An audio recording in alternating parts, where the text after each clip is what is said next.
Anna Bennett was just 21, a homeless orphan girl with no family, no home, and only $100 left in the world. Everyone laughed when she spent her last savings on an old abandoned barn. Some pitied her. Others said she'd wasted the last thing she had. But beneath that crumbling barn lay something no one had seen for decades, a hidden secret. And what she was about to discover wouldn't just change her life. It would change an entire valley forever. Stay with me, because if you leave too soon, you'll miss the moment Anna finally learns. She had been loved all along. There was frost on the inside of the windshield when Anna Bennett opened her eyes. For a moment, she simply stared at it. Then she remembered. The pickup truck. Her home. Again! The heater had stopped working sometime during the night. She pulled her thin blanket tighter around her shoulders and rubbed her hands together, trying to fight off the cold. At 21 years old, Anna had no family, no house, and nowhere she truly belonged. 3 years earlier, she had left St. Agnes Children's Home, the orphanage where she had spent most of her life. The woman who raised her there, Margaret Collins, had passed away shortly before Anna left. Since then, life had been one long struggle.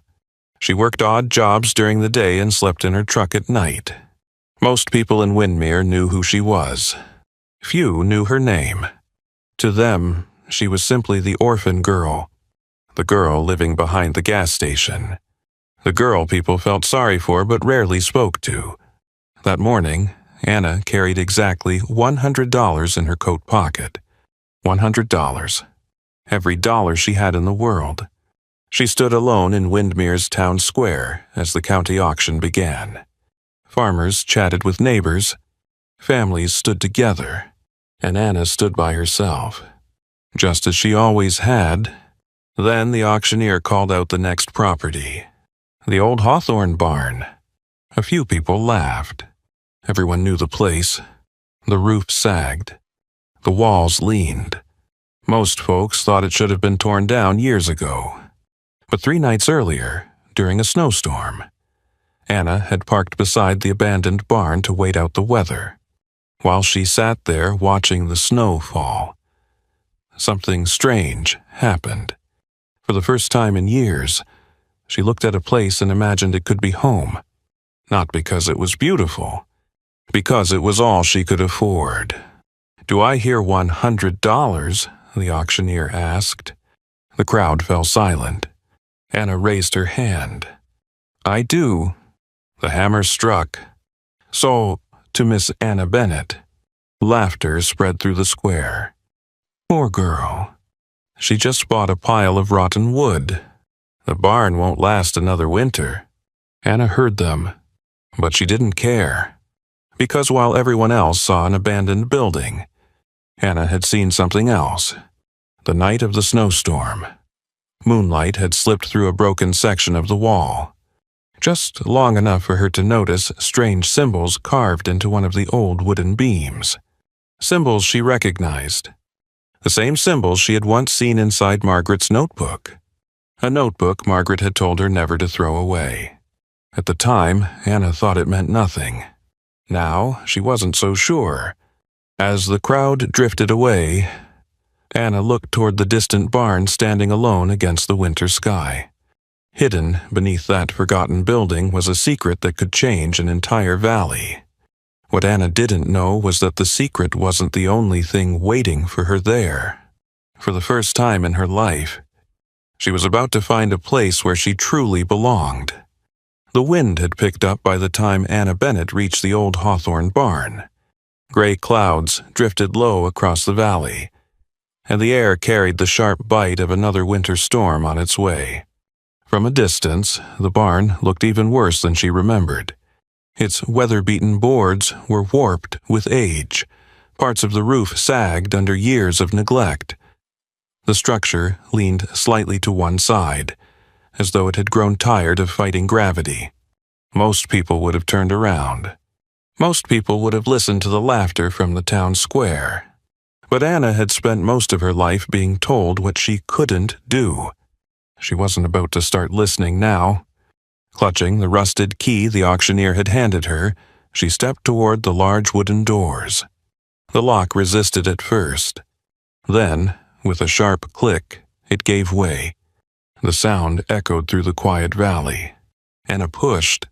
The doors groaned open. Dust swirled through shafts of pale afternoon light. And suddenly, the world seemed to hold its breath. The barn was old, but it wasn't empty. Something about it felt preserved, as if time had forgotten this place. Anna stepped carefully across the floorboards. Every creak made her heart jump, not because she was afraid the barn would collapse, because she couldn't shake the feeling that she was being led somewhere. The strange carvings she'd glimpsed during the snowstorm were still there. Deep grooves cut into one of the support beams. She moved closer. Her fingers brushed across the symbols. A chill ran through her body. There was no mistake. She had seen them before, years ago, in Margaret's notebook. The notebook still sat beneath the passenger seat of her truck. Margaret had never explained where the symbols came from. Whenever Anna asked, the older woman would simply smile and say, "Some answers come when we are ready for them." At the time, Anna thought it was one of Margaret's many riddles. Now she wondered if the old woman had known something she never shared. Following her instincts, Anna continued deeper into the barn. The symbols appeared again, and then again. Not random markings, a trail, almost like someone had left breadcrumbs for the right person to find. The deeper she went, the faster her heart beat. Outside, the wind rattled the walls. Inside, silence wrapped around her. Then she noticed something unusual. Near the center of the barn, several boards looked different from the rest. Older, stronger, deliberately placed. Anna knelt down, carefully brushing away dirt and dust that had gathered over decades. Her fingers froze. There, barely visible beneath the grime, was another symbol, larger than the others, more detailed. The exact same symbol drawn on the final page of Margaret's notebook. For a long moment, Anna simply stared. Her pulse hammered in her ears. Why would Margaret have this symbol? Why had she told Anna never to throw the notebook away? And why did it lead here? With trembling hands, Anna pulled the notebook from her backpack and flipped through the weathered pages. Most contained notes, sketches, and observations collected over many years. Then she reached the final page. The page she had never fully understood. The symbol was there, identical. Beneath it, written in Margaret's careful handwriting, was a single sentence. "Some treasures are not meant to make a person rich. They are meant to make a community whole." Anna read it twice, then a third time. A strange feeling settled over her. Margaret hadn't written those words by accident. She knew it. For the first time. Anna felt as though the woman who had raised her was standing beside her once again, guiding her, leading her towards something important, towards something that had waited years to be found. Suddenly, a voice broke the silence. Didn't expect anyone to actually buy this place. Anna spun around. A tall man stood near the entrance. Harrison Blackwell, the wealthiest landowner in Windmere Valley. His expensive coat looked out of place against the barn's faded wood. His eyes drifted around the structure before settling on Anna.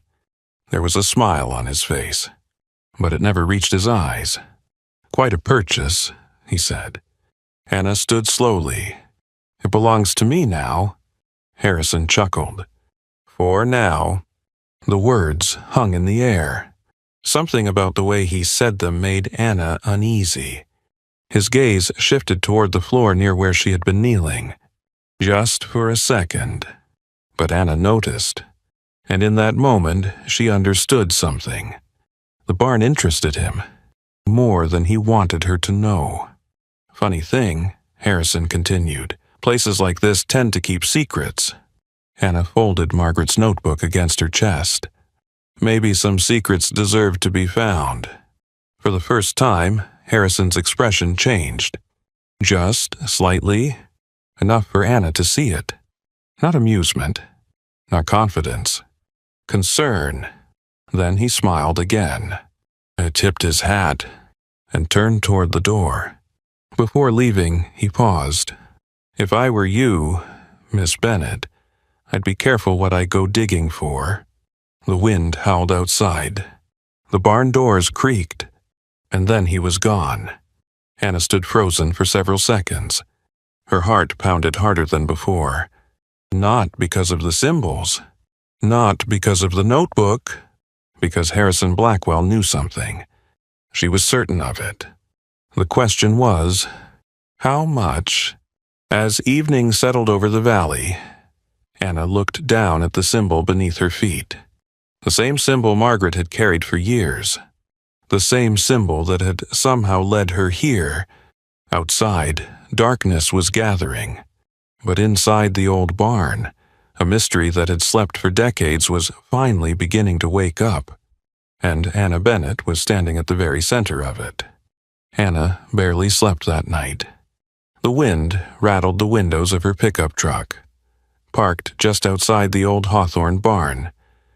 She wrapped herself in her blanket and stared at the notebook resting on the passenger seat. Margaret's notebook. The same worn leather cover. The same careful handwriting. And that strange symbol on the last page. For years, Anna had thought it was nothing more than one of Margaret's mysteries, a story an old woman told to comfort children who had nowhere else to go. But now she wasn't so sure. Before dawn, she was already awake. The sky was still dark as she stepped out of the truck, a flashlight in one hand and the notebook in the other. The barn stood silent, waiting. Anna pushed open the doors and walked straight to the center of the floor. She knelt beside the strange symbol she'd uncovered the day before. The notebook lay open beside her. For the first time, she noticed faint numbers sketched beneath Margaret's drawing. Not words, measurements, distances. Her breath caught. She measured the steps exactly as the notebook instructed. 5 paces north, 3 west, then back to the center. Her heartbeat quickened. She stopped, looked down, and frowned. The wooden planks beneath her feet looked different, smoother, less worn, as if someone had replaced them years ago. Anna crouched down and pressed her palm against the wood. Cold, solid, but not hollow. She grabbed an old crowbar leaning against the wall. For a moment, she hesitated. A strange thought crossed her mind. What if this changes everything? Then she laughed softly. What exactly was she afraid of losing? An old truck, a few clothes, a life spent trying not to freeze every winter. No, if life had taught Anna anything, it was this. Sometimes the only way forward was through fear. She wedged the crowbar beneath the plank. Pushed. Nothing. She tried again. The wood groaned. A third time. Crack! The board lifted. A rush of cool air escaped from below. Anna froze. Her hands trembled. Beneath the floor was darkness. Not dirt. Not stone. An empty space. She shined the flashlight inside and gasped. Stone steps, leading downward. Oh my God, she whispered. For a long moment, she simply stared. The space had been hidden so perfectly that no one could have found it by accident. Someone had built this, and someone had gone to great lengths to make sure it stayed hidden. Anna swallowed hard. Every instinct told her to stop. But another voice, quiet and familiar, echoed in her mind. Margaret, some answers come when we're ready for them. Anna tightened her grip on the flashlight and began to descend. The air grew colder with every step. The smell of damp earth surrounded her. The staircase wasn't long, maybe 15 steps, 20 at most. Then suddenly, she reached the bottom. Anna swung the flashlight slowly, and her breath disappeared. The chamber was enormous. Its walls were lined with old stone. In the center stood a circular structure made of granite. Well, perfectly preserved. Crystal clear water shimmered below. Even in the weak beam of her flashlight, it looked alive. Anna stepped closer. The surface rippled gently, as if it had been waiting all these years. She knelt, dipped her fingers into the water, ice cold, fresh, and then a sudden roar echoed beneath the stone. Anna jumped back. Water surged upward, not violently, but powerfully. The entire chamber seemed to vibrate. She stared in disbelief. This wasn't an ordinary well. She had never seen anything like it. Her mind raced. Could this be an artesian spring? Her heart pounded. Windmere had struggled with drought for decades. Farmers fought over water rights every summer. Entire fields had dried up. People had left the valley because the land could no longer sustain them. And yet, beneath this forgotten barn, enough water might exist to change everything. Tears filled Anna's eyes. Not because she was thinking about money, not because she imagined herself becoming rich, but because, for the first time in years, she felt as though Margaret had left her something. A gift. One final act of love. Anna wiped her eyes and looked around the chamber again. That's when she saw it. An iron box mounted into the stone wall. Old, covered in rust. Her heart skipped. Slowly, she opened it. Inside lay several yellow documents tied together with faded ribbon. And beneath them, a photograph. Anna lifted it carefully. The picture showed a much younger Margaret, standing right here, inside this chamber, beside the well. Anna's hands began to shake. No, she whispered. This couldn't be. Margaret knew. She had always known. Beneath the photograph was a folded note. The paper was fragile with age. On the front, written in Margaret's unmistakable handwriting, were 5 simple words. For Anna, when she is ready. The world around her seemed to stop. Anna stared at the envelope. Her eyes blurred with tears. All these years. The loneliness. The nights in her truck. The feeling that she'd been forgotten. And somehow, Margaret had planned for this moment. Had believed in her long before she believed in herself. A tear slid down Anna's cheek. But before she could open the letter, a loud noise echoed above. Footsteps. Heavy footsteps. More than one person. Anna's entire body went still. Then came a familiar voice. Cold. Calm. And far too close. Looks like our little orphan found it after all. Harrison Blackwell. Anna's blood ran cold. She wasn't alone anymore.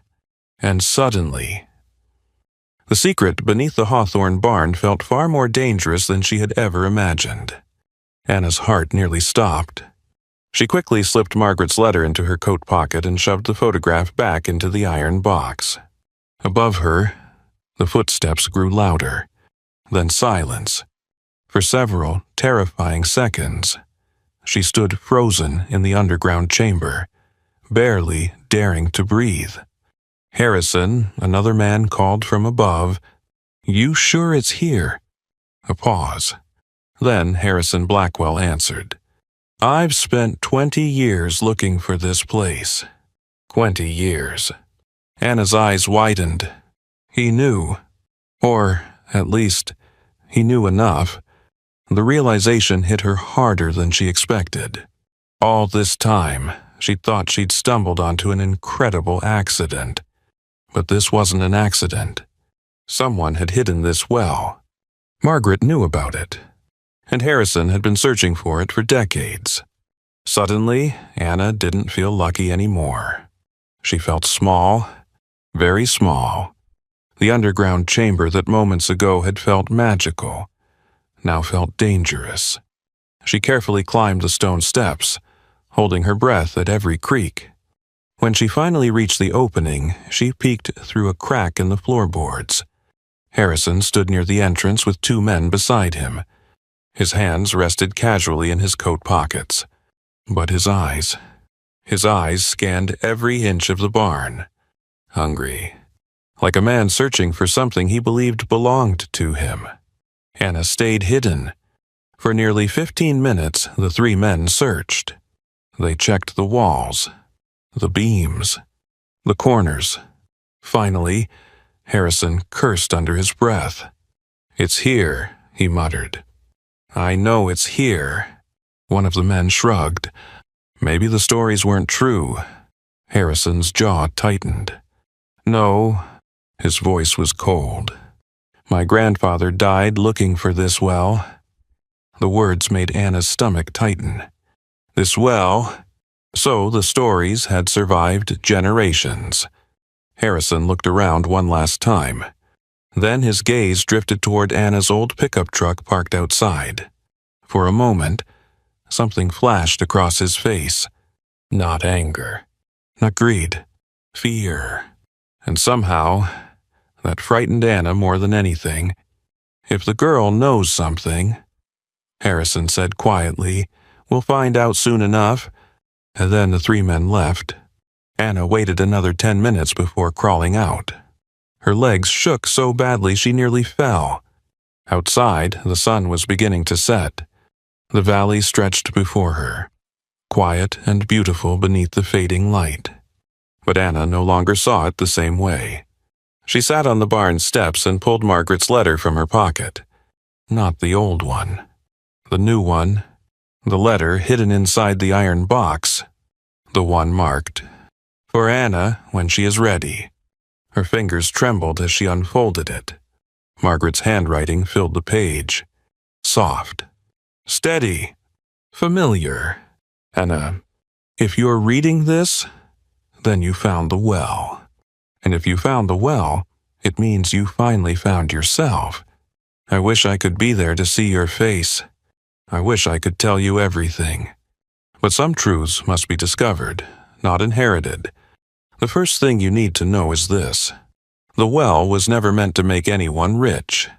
It was meant to keep this valley alive. And the second thing, you were never abandoned." Anna stopped breathing. A tear rolled down her cheek. She read the sentence again. "You were never abandoned." Her vision blurred. All her life, she'd believed the opposite. She remembered sitting by the orphanage window as a little girl, watching families come and go, watching other children get adopted, waiting, always waiting, until eventually, she stopped hoping. Margaret had found her crying one evening when she was 10 years old. "Why doesn't anyone want me?" she'd asked. Margaret had pulled her close and whispered, "Some people spend their whole lives looking for where they belong." At the time, Anna thought it was just kindness. Now she wasn't so sure. Her eyes dropped lower on the page. "There are things about your past I never told you. Not because I wanted to keep them from you, because I promised. But promises don't last forever. If you found the well, then the truth belongs to you now. And the truth is hidden where all stories begin. At home." Anna's breath caught. What did that mean? What home? The orphanage? The barn? Or something else entirely? She flipped the page over. Nothing. That was all. A laugh escaped her lips. Half disbelief, half heartbreak. "You're still giving me riddles," she whispered through tears. The wind stirred around her, and for just a moment, it felt like Margaret was sitting beside her again. Anna pressed the letter against her chest. For years, she'd believed her life was defined by what she'd lost. Her parents, a family, a home. But now, for the first time, she wondered if maybe her story wasn't about loss at all. Maybe it was about being led. Every lonely night, every setback, every mile driven in that old truck, every tear she'd cried. What if all of it had brought her here, to this barn, to this valley, to this mystery? The thought frightened her, but it also gave her strength. Anna looked toward the horizon as the last light of day disappeared. The old orphan girl who slept behind the gas station was still there. Still scared, still uncertain. But she wasn't invisible anymore, and she wasn't alone. Somewhere in her past was a truth Margaret had protected for years. Somewhere in this valley was an answer she'd been searching for her entire life. And for the first time, Anna wasn't afraid to go looking for it, because she finally understood something. The greatest treasure hidden beneath the hawthorn barn might not be the water at all. It might be the story of who she really was. Anna sat on the barn steps long after the sun had disappeared. Margaret's letter rested in her lap. The words kept echoing in her mind. You were never abandoned. For 21 years, Anna had built her life around the belief that she was unwanted. A baby left behind. A burden no one chose. That belief had followed her everywhere. Into the orphanage. Into the cold nights sleeping in her truck. Into every room where she felt like she didn't belong. And now, Margaret was telling her she'd been wrong all along. Anna stared out across Windmere Valley. The winter fields stretched endlessly beneath the moonlight. Dry, tired, waiting. Somehow, she understood exactly how they felt. The next morning, she drove to the next county. There was only one person she trusted enough to tell. Walter Hayes, 73 years old, a retired geologist, and Margaret's oldest friend. Anna remembered him visiting the orphanage when she was a child. He always smelled faintly of tobacco and cedar wood. He used to tell stories about rivers hidden beneath mountains and caves filled with crystals. Back then, Anna thought he made most of it up. Now she hoped he hadn't. Walter listened quietly as Anna explained everything. The symbols, the hidden chamber, the well, Margaret's letter. He didn't interrupt, didn't laugh, didn't question her. But as Anna finished speaking, the color slowly drained from his face. He removed his glasses, then looked at her for a long moment. You found it, he whispered. Anna frowned. You know about it. Walter nodded slowly. Margaret and I promised we'd never tell anyone. Anna stared at him. Her heart began to race. You knew? Not everything, Walter said softly. But enough. He stood and walked toward a bookshelf crowded with old maps and dusty files. After searching for a moment, he pulled out a yellowed document. The paper was fragile. The edges nearly crumbled in his hands. He spread it across the table. It was a map of Windmere Valley. But beneath the fields and hills, blue lines spread like veins beneath the earth. Anna leaned closer. What is this? Walter tapped the map. An underground aquifer. Anna blinked. What? A massive reservoir of fresh water beneath the valley. His voice trembled. I helped to survey it nearly 40 years ago. Anna stared at him. Walter sighed. We never told anyone. Why, because men kill for water. The room fell silent. Walter's eyes drifted toward the window. When we discovered it, Margaret begged us to keep it secret. She said if greedy people found out, they'd destroy the valley trying to own it. And Harrison Blackwell? Anna asked. Walter's expression darkened. He knows enough to be dangerous. A chill ran through Anna. Walter pointed to the center of the map. Right where the hawthorn barn stood. The well beneath your barn isn't ordinary. He paused. It may be the largest artesian spring in the entire state. Anna stared at him. The words didn't feel real. Largest. Entire state.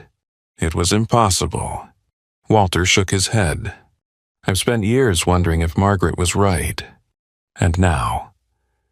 He looked at Anna. I think she was waiting for you. Anna laughed nervously. I'm nobody. Walter smiled sadly.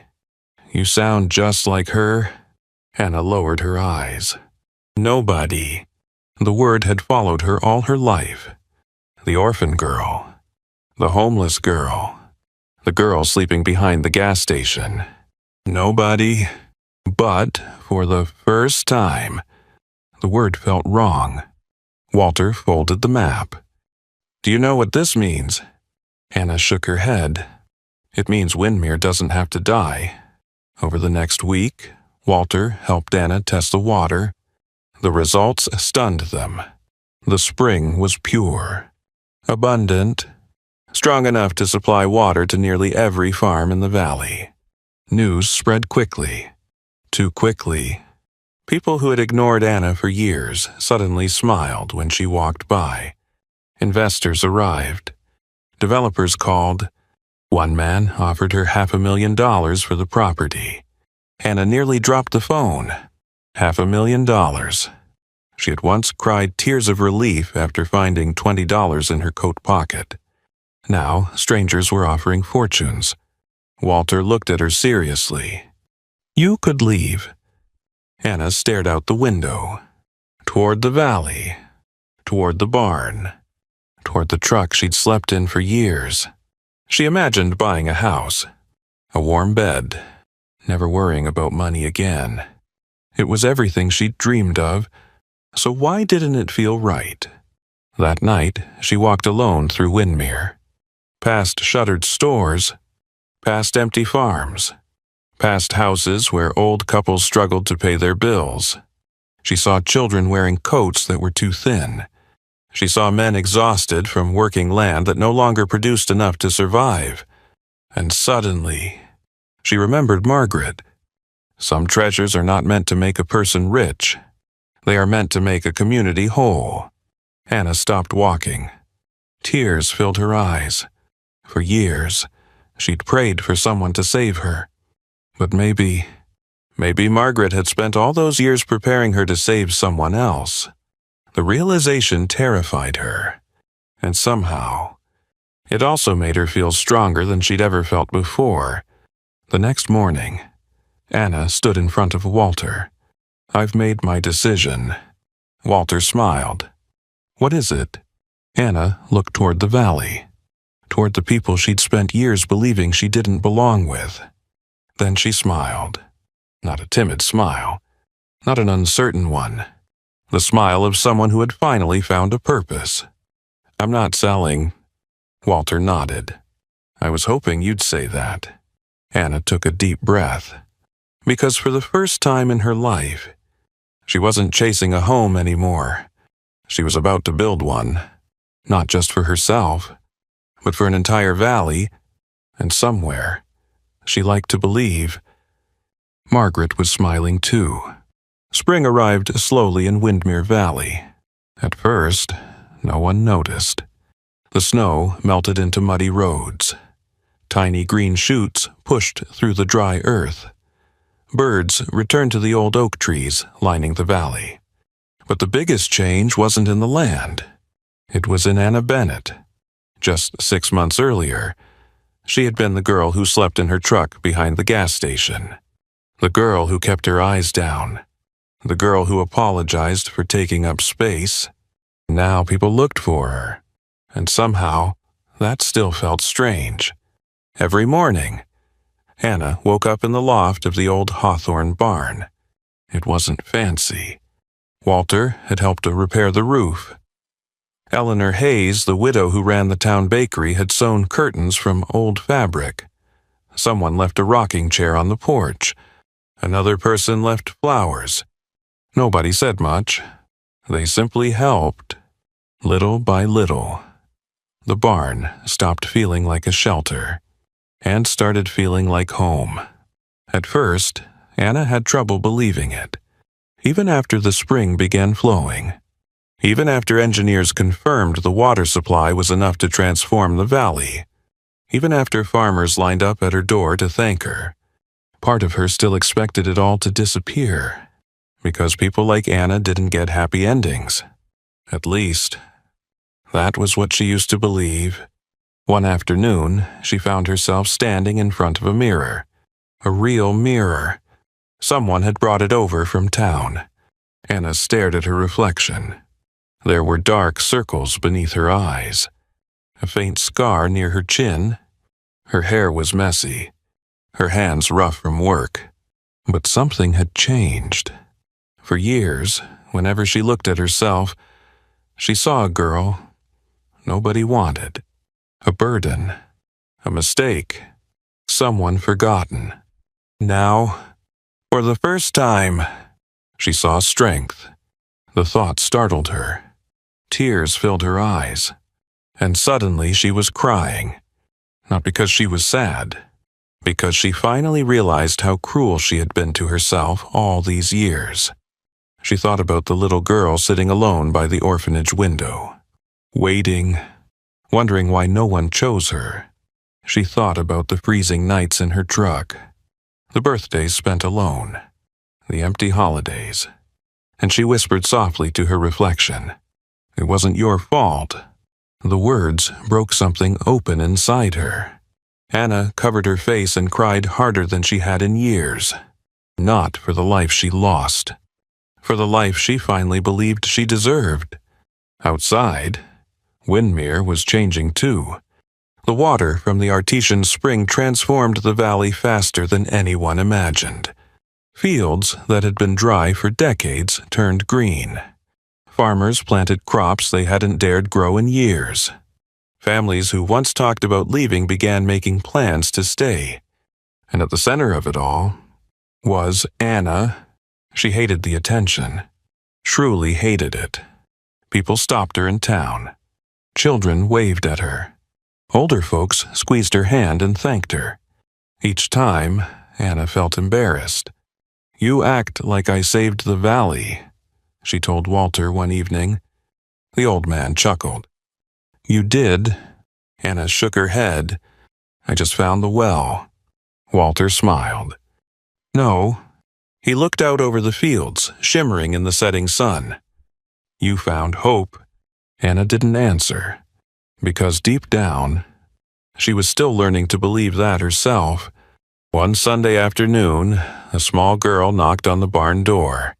She couldn't have been older than 8. Freckles covered her cheeks. Her dress was patched in several places. In her hands, she held a jar of homemade jam. "My mama says thank you," the little girl said shyly. Anna smiled. "You don't have to thank me." The child hesitated, then asked quietly, "Is it true you lived in your truck?" Anna blinked. She nodded. The little girl lowered her eyes. "Sometimes I get scared we'll lose our house." Anna crouched beside her. "I used to be scared all the time, too." The girl looked up. "What did you do?" Anna thought for a moment, then smiled. "I kept going." The child smiled back, a small smile, but real. And suddenly, Anna understood. The greatest thing she'd given this valley wasn't water.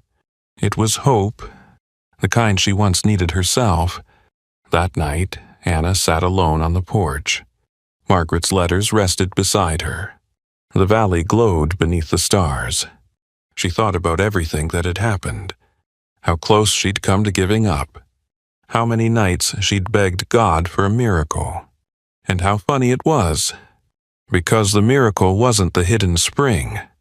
The miracle was that she hadn't given up long enough to find it.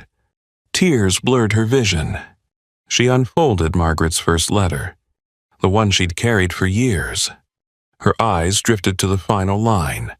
"You may not know where you belong yet, Anna, but one day you'll find a place that feels like home." A soft laugh escaped her. Then she looked around.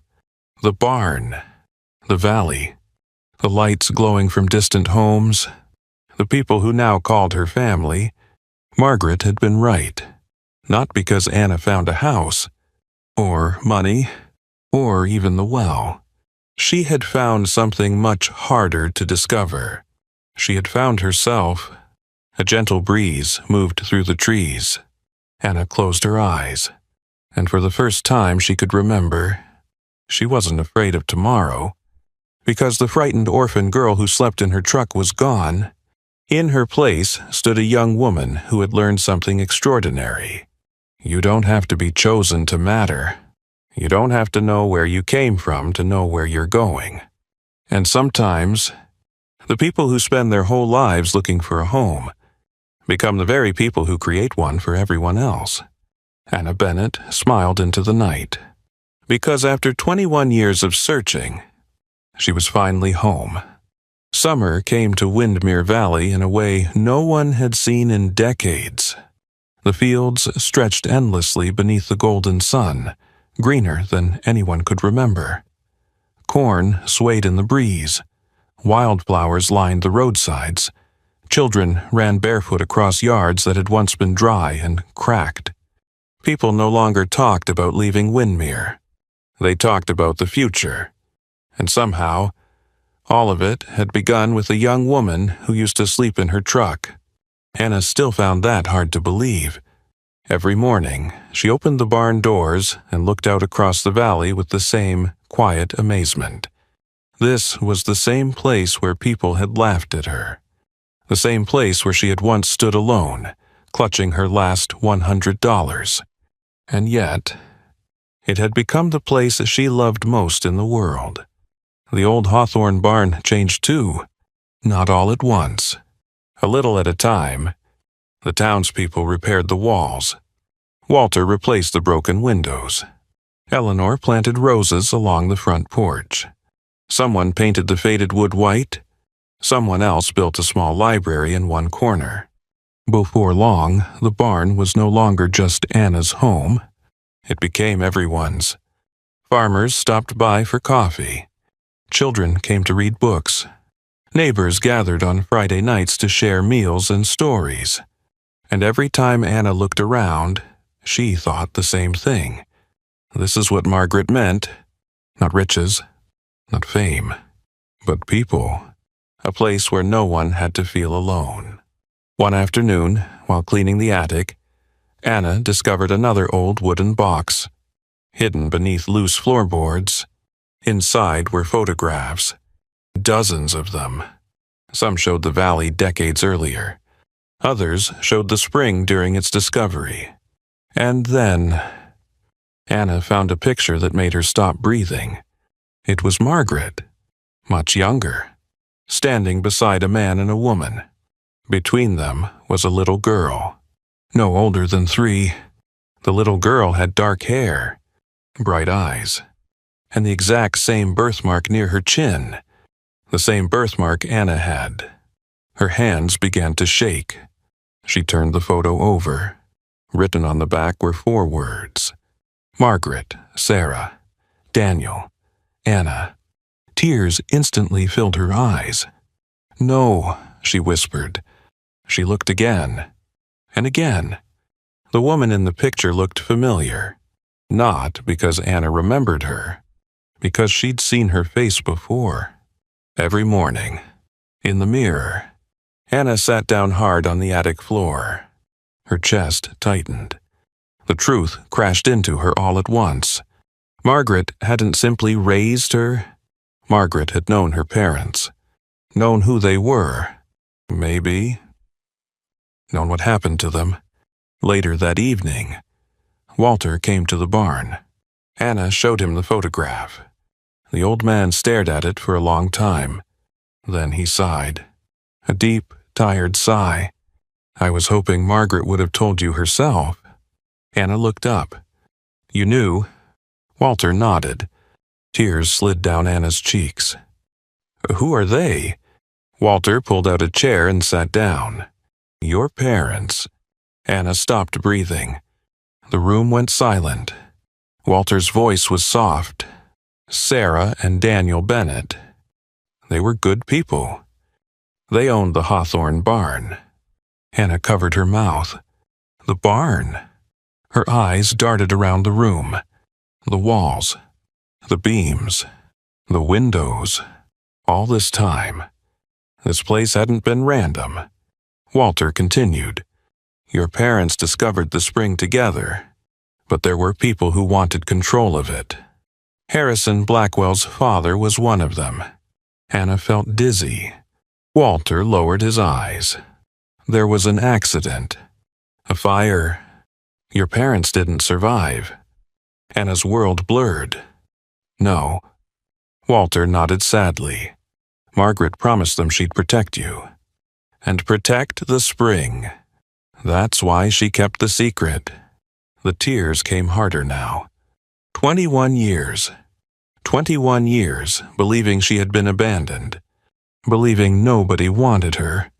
And all along, she had been loved fiercely. Protected fiercely. Every sacrifice Margaret made. Every secret she kept. Every letter she wrote. It had all been for Anna. At night, Anna sat alone outside the barn. The stars stretched endlessly above her. For the first time in years, she cried for her parents, not because she remembered them, because she finally knew they had loved her. And somehow, that changed everything. The emptiness she'd carried her entire life, the ache, the loneliness. It didn't disappear, but it no longer defined her. She wasn't abandoned. She was protected. She wasn't forgotten. She was cherished. And perhaps most importantly, she wasn't searching for home anymore. She had found it. Months later, the people of Windermere gathered in front of the barn. A new sign hung above the entrance. The Margaret Collins Community House. Anna stood beside Walter and Eleanor as the crowd applauded. Tears filled her eyes. This building had once been abandoned, just like she had felt abandoned. But now, it stood full of life, just like her heart. Anna stepped forward. She looked at the crowd, at the children laughing, at the farmers smiling, at the people who had become her family. Then she spoke. I spent most of my life believing I didn't belong anywhere. Her voice trembled. But I was wrong. She smiled through tears. Home isn't the place where your story begins. It's the place where people choose to love you. Silence filled the valley. Then applause erupted. Not loud, not wild, but warm. The kind that comes from people who understand every word. Anna looked toward the hills, toward the place where her parents once dreamed, toward the place Margaret had protected all her life, and she smiled. Because the greatest treasure hidden beneath the Hawthorne barn was never the water. It was love, the kind that waits patiently, the kind that survives loss, the kind that quietly guides us home. And after 21 years of searching, Anna Bennett was finally where she was always meant to be. A few months after the Margaret Collins Community House opened, a little girl knocked on Anna's door. She looked nervous. Her coat was old, and she held her backpack tightly against her chest. My mom passed away last year, she said softly. Then she asked a question that stopped Anna's heart. Do you think someone like me can belong here? For a moment, Anna couldn't speak, because she remembered asking herself that same question. When she sat alone in the orphanage, when she slept in her truck during freezing winters, when she believed nobody in the world wanted her. Anna knelt in front of the little girl and smiled. Oh, sweetheart, she whispered. I know you can. The little girl looked up. You do. Anna nodded. Because once upon a time, I was you. That evening, Anna sat alone outside the barn. The valley was quiet. Stars filled the sky. She thought about her parents, about Margaret, about all the years she spent angry at a world she thought had abandoned her. A tear rolled down her cheek. Then she smiled, because now she knew the truth. She had never been abandoned. She had been loved, protected, guided, all along. Before going inside, Anna walked over to her old pickup truck, the truck that had once been her home. She touched the worn steering wheel and laughed softly. "You kept me alive long enough to find my home." For a moment, she simply stood there, grateful. Not for the hidden spring, not for the land, not even for the secrets buried beneath the barn, but for every hardship that led her here. People often asked Anna what the greatest treasure beneath the hawthorn barn had been. She always gave the same answer. It wasn't the water. It was learning that I was never alone. And maybe that's the lesson for all of us. Sometimes miracles don't arrive the way we expect. Sometimes a miracle looks like an old barn, a stranger who stays, or simply finding the courage to try one more time. Anna Bennett once believed she was the most forgotten girl in the world. But in the end, she became the home she had spent her entire life searching for. And maybe, just maybe, you can too.